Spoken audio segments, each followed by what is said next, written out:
लाडकी बहीण योजनेमध्ये एक नवीन अपडेट आलेली आहे। ज्यांचे लाडकी बहीण योजनेचे अर्ज भरायचे असेल त्यांच्यासाठी आनंदाची बातमी आहे। लाडकी बहीण योजनेचे आता पोर्टल सुरू करण्यात आले आहे। लाडकी बहीण .महाराष्ट्र.gov.in अशी ही वेबसाईट पोर्टल सुरू करण्यात आले आहे। या वेबसाईटची लिंक तुम्हाला या व्हिडिओच्या डिस्क्रिप्शनमध्ये मी तुम्हाला देणार आहे। तर या वेबसाईटवर तुम्हाला मोबाईलवरूनही अर्ज भरता येणार आहे। या वेबसाईटबद्दल संपूर्ण माहितीसाठी व्हिडिओ पूर्ण पहा। व्हिडिओ आवडला तर व्हिडिओला लाईक करा व आमच्या चॅनलला सबस्क्राईब करा आणि ही माहिती तुमच्या मित्रांपर्यंत शेअर करा जेणेकरून त्यांच्याही उपयोगी पडेल। चला तर जास्त वेळ वाया न घालवता व्हिडिओला सुरुवात करूया। तर नमस्कार मित्रांनो व लाडक्या बहिणींनो, तर ज्यांचे लाडकी बहीण योजनेचे अर्ज भरायचे आहेत त्यांच्यासाठी आता लाडकी बहीण .महाराष्ट्र.gov.in असं पोर्टल सुरू करण्यात आलं आहे। या पोर्टलवर अर्ज भरण्यासाठी तुम्हाला गुगल क्रोमवर जाऊन लाडकी बहीण .महाराष्ट्र.gov.in असं सर्च करायचं आहे। या पोर्टलबद्दल सविस्तर माहिती आपण आता आपल्या बघू मोबाईल स्क्रीनवर। आधी तुम्हाला तुमचा गुगल क्रोम ओपन करायचा आहे। गुगल क्रोमवर क्लिक केल्यानंतर मी अगोदरच ही वेबसाईट ओपन केली होती, त्यामुळे माझ्या गुगल क्रोमवर सर्वात वरतीच ही वेबसाईट दिसत आहे। तुम्हाला लाडकी बहीण .महाराष्ट्र.gov.in असं सर्च बारमध्ये सर्च करायचं आहे। त्यानंतर लाडकी बहीण .महाराष्ट्र.gov.in अशी अधिकृत वेबसाईट जे सर्वात वरती येणार तिथे त्या वेबसाईटवर सर्वात वरती क्लिक करायचं आहे। तिथे क्लिक केल्यानंतर असं इंटरफेस ओपन होईल, म्हणजे अधिकृत पोर्टल जे आहे ते ओपन होईल। या पोर्टलवर प्राप्त अर्जाची एकूण संख्या 2.1K म्हणजे 21,100 संख्या दाखवत आहे। पोर्टलवर मंजूर अर्जाची संख्या एकूण 0 दाखवत आहे। पोर्टलवर एकूण लाभार्थ्याची संख्या सध्या 0 दाखवत आहे।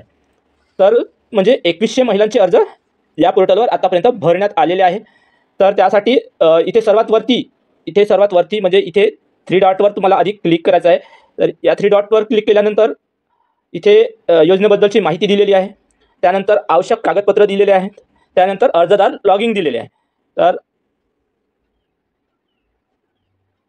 आपण अगोदर अर्जदाराचे कागदपत्र चेक करू। तर हे इथे क्लिक करायचं आहे। त्यानंतर अर्जदाराचे कागदपत्रामध्ये तर आवश्यक कागदपत्रे, तर याच्यामध्ये सर्वात पहिलं म्हणजे आहे आधार कार्ड। तर आधार कार्ड अर्जामध्ये आधार कार्ड प्रमाणे नाव नमूद करायचे, म्हणजे तुमचं आधार कार्डवर जे नाव आहे तेच सेम नाव तुम्हाला अर्जामध्ये नमूद करायचं आहे। दुसरं आहे अधिवास प्रमाणपत्र। तर अधिवास प्रमाणपत्र उपलब्ध नसेल तर महिलेचे 15 वर्षापूर्वीचे रेशन कार्ड, 15 वर्षापूर्वीचे मतदान ओळखपत्र, जन्म प्रमाणपत्र, शाळा सोडल्याचा दाखला त्यापैकी कोणतेही एक। तिसरं आहे महिलेचा जन्म परराज्यातील असल्यास पतीचे 15 वर्षापूर्वीचे रेशन कार्ड, 15 वर्षापूर्वीचे मतदान ओळखपत्र, जन्म प्रमाणपत्र, शाळा सोडल्याचा दाखला किंवा अधिवास प्रमाणपत्र यापैकी कोणतेही एक।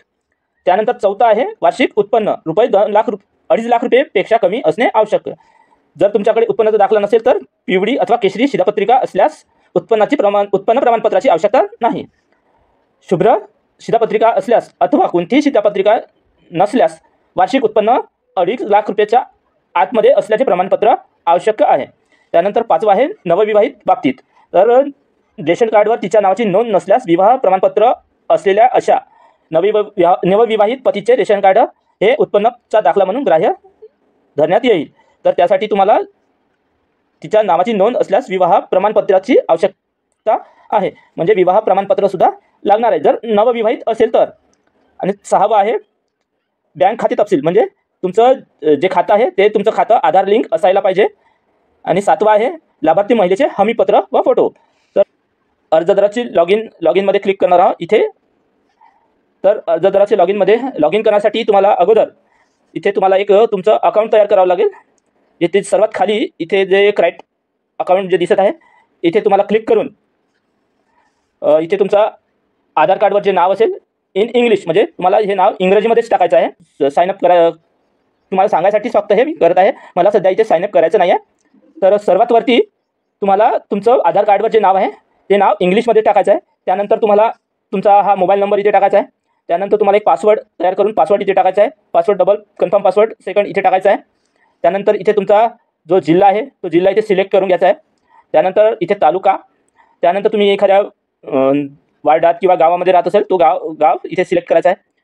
त्यानंतर म्युन्सिपल कॉर्पोरेशन, जर तुम्ही म्युन्सिपल कॉर्पोरेशनमध्ये जर असाल तर इथे, नाहीतर मग त्यानंतर इथे सिलेक्ट ऑथराइज पर्सन, म्हणजे तुम्ही कोण आहात ते तुम्हाला इथे सिलेक्ट करून घ्यायचं आहे. तुम्ही इथे सिलेक्ट केल्यानंतर इथे तुम्ही जनरल वुमेन टाकू शकता, किंवा तुम्ही जर वार्ड ऑफिसर असाल तर वार्ड ऑफिसर, ग्रामसेवक असाल ग्रामसेवक, किंवा अंगणवाडी सेविका, जे काही तुम्ही इथे सिलेक्ट करायचं आहे तुम्हाला. त्यानंतर इथे या टिक करून आणि खाली इथे हा जो कोपचा बघून इथे कोपचा तुम्हाला एंटर करायचा आहे, आणि एंटर केल्यानंतर इथं साईन अप करायचं आहे. हे साईन अप केल्यानंतर इथे तुमचं अकाउंट साईन अप होईल, म्हणजे इथं तुमचं अकाउंट तयार होईल. आणि त्यानंतर तुम्हाला इथे बघ बॅक करून इथे तुम्हाला तुमचा लॉग इन करून घ्यायचा आहे. म्हणजे तुम्ही जो मोबाईल नंबर टाकला होता तोच मोबाईल नंबर इथे टाकायचा आहे, आणि तो पासवर्ड इथे टाकायचा आहे, आणि हा जो कोपचा बघून बरोबर इथे कोपचा इथे टाकायचा आहे, आणि लॉग इन करायचा आहे, आणि त्यानंतर तुम्हाला तो अर्ज भरता येणार आहे. तर ही जी आहे ही नवीन पोर्टलची संपूर्ण माहिती. तर मला सध्या अर्ज भरायचा नाही, त्याच्यामुळे मी आता सध्या इथे काही लॉग इन किंवा करणार नाही आहे. मी फक्त तुम्हाला सांगायसाठी हे पोर्टल ओपन केलं आहे. व्हिडिओ आवडला असेल तर व्हिडिओला लाईक करा आणि आमच्या चॅनलला सबस्क्राईब करा. धन्यवाद.